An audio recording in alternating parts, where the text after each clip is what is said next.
when I get back, water should be pouring out of there. I'm going to turn the water on and run back here and let you see that.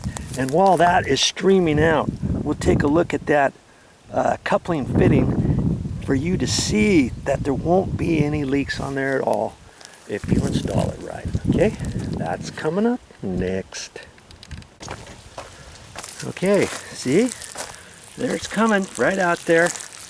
And we look down here and look at that. There's no water coming out of that. If anything, there's a little water dripping out of that because that's been in there years ago on that coupling, but I don't really care about that. It's only a little bit, and if anything, it's going to help water this plant here, okay? So I know nothing is coming out of there, so I'm going to run back and turn that off, put that dripper back on there, okay? Well, that's funny too. I could have just put the bubbler on there with the water coming out so that you would have seen how to do that.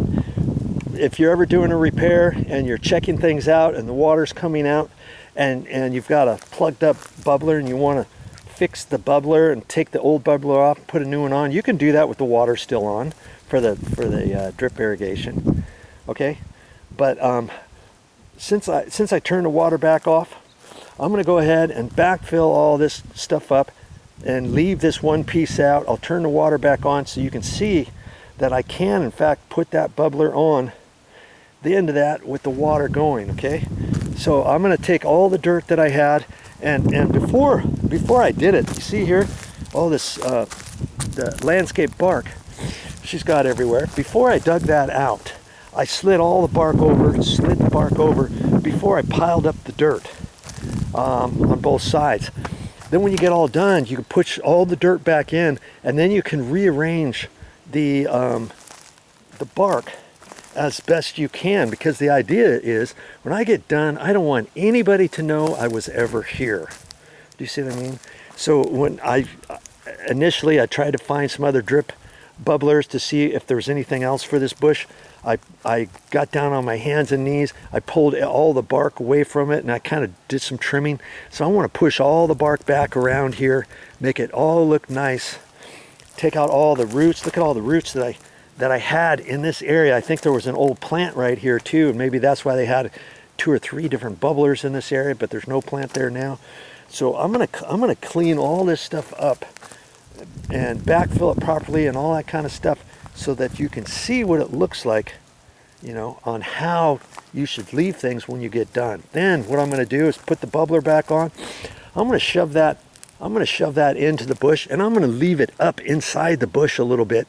There's no need at this point to run it down below and see. Years ago, this is what they used to do. They used to take a little stake like this,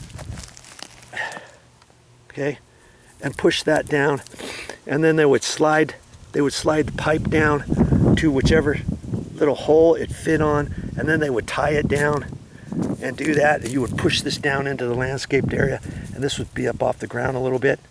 As it was, I had to dig a little bit to find this because it was all covered up with bark and stuff that gets shoved in there later on. But now I'm just gonna save all the parts that I didn't use, put in my bag of goodies and stuff, and I might end up using that later somewhere.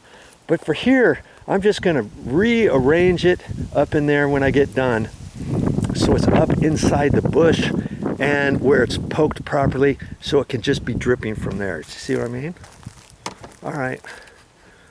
Stick around so I can show you a little bit more. The more you watch, the more you learn.